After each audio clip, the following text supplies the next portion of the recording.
Hi, all, and welcome to episode 27 of Plain Speaking Sanjiv. Today, I want to talk a little bit more about the relative differences in development between India and a couple of benchmark countries. In my last episode, I'd spoken about the GDP growth rates between India and China, and also the infrastructure growth in terms of a number of runways in the top 10 cities. Today, I want to talk about certain other aspects of development and how we can visually see it and measure it. So, let's look at three countries: India again, China again, and Thailand. Let's go back to the mid 1980s, say around 1984, 1985. Back then, Delhi had T2 open, and T2 was at that time considered to be a fairly good terminal. It wasn't the best in the world, but it was certainly, up to acceptable international standards. It had jetways, it had, dual carriageways, and it served the purpose well. It was a bit old-fashioned in design, low ceilings, etc., but it was still a modern terminal. Bangkok in the mid 1980s had a much inferior airport terminal at Don Muang Airport. They had no jetways. It was a much smaller terminal than Delhi T2 and was fairly primitive, frankly, by most standards. Beijing capital, as late as the mid 1990s, also had a fairly primitive terminal. The Beijing capital today is the world's busiest airport with the world's largest airport terminal. But back in the mid 1990s, it had a pretty primitive terminal, very few jetways, and seemed very, third world, so to speak. So India and Delhi had the best terminal back then in the mid 1980s and well into the mid 1990s. Bangkok, of course, built Suvarna Boom in the late 90s, which turned out to be a beautiful terminal, and Beijing capital came a long way. But Delhi also didn't stay still. They built Terminal 3, which is also world class.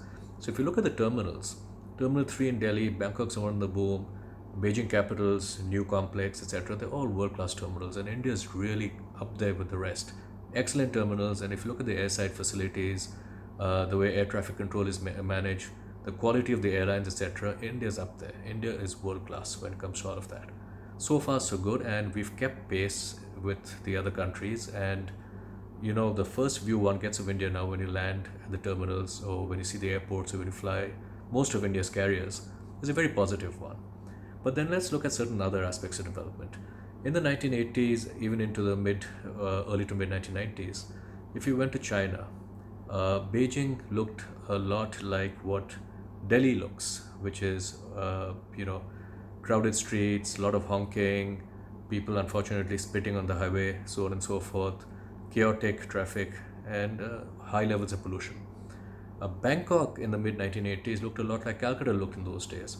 Again, there was no highway from the city, from the airport to the city, lots of traffic, lots of honking, lots of pollution, litter along the streets. So, all three countries were relatively third world, so to use the term. Very chaotic, quite dirty, polluted, and noisy.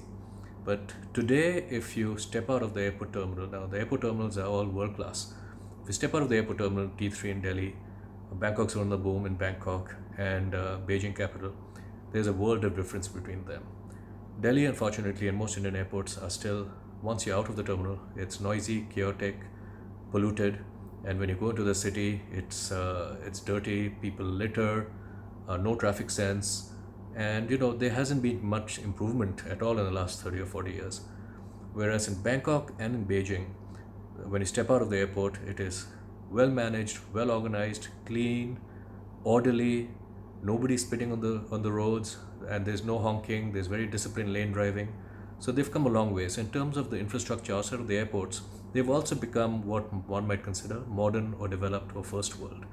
Now, why is it that India cannot reach the same levels outside of the airport terminals as it is inside the airport terminal? And for that, I can only offer a couple of reasons. I think the key reason is how we ourselves, citizens, behave. In India, unfortunately, for a long time now, and it still continues, citizens behave as if rules don't apply to them. Rules are meant for others only. In fact, rules are meant for stupid people only. So all smart people consider it kind of their sign of the smartness to break rules. The other day I was driving and down a one-way road of a divided road, and there was a car coming the wrong way on the one-way road with a well-dressed man in a business suit, children in the backseat in school uniform, talking on the phone, driving the wrong way. Now, these are educated people, and this is what they do. I was also recently on the Trans Yamuna Bridge, which is, as you know, a modern, fantastic bridge built with Japanese collaboration. And the car in front of me, I saw the window roll down and a packet of food, half eaten, just thrown onto the the roadway. Now, you will never see these things happen in China or in Thailand, but it still continues to happen in India. So I think we citizens need to take a lot of responsibility and need to behave like we deserve the facilities and the infrastructure that is being built for us. There's no point of the government building so much and doing so much if we citizens mistreat what is done around us. If we don't take responsibility and pride in our own cities and our own roads, if we abuse Mother India, what is Mother India? It's the earth, it's the ground, by littering it and spitting on it and throwing trash on it, then what can we say about ourselves? So the key difference I feel between the way the countries have developed, India, Thailand, and China, is how the people have become more disciplined in those countries, how the people have become more law-abiding, how the people follow rules, and how they understand that if everybody does their part, the whole country progresses better. Now, people might say that, look, China is a dictatorship and Thailand has got martial law and this, that, and the other. I don't think those things matter. What matters is a sense of citizen responsibilities. It's not that dictatorship or martial law is a magic pill, because those countries were just like we were and like we still are, 20 or 30 years ago, but they fixed themselves.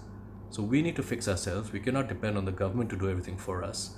The government on its part can help by enforcing laws and rules and making sure that we get strict about enforcement.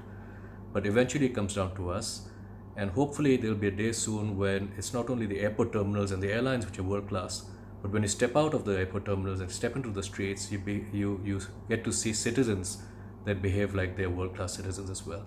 So this is a challenge and an exhortation to all of us as citizens in the country to do our bit and to encourage our friends and family and neighbors and everyone else to do their bit to become much more responsible and caring citizens. Don't litter, don't break rules, don't jump queues, don't honk, and try to use some civic sense in everything that we do. Try to be good citizens. So that's it for today. Hope that was good.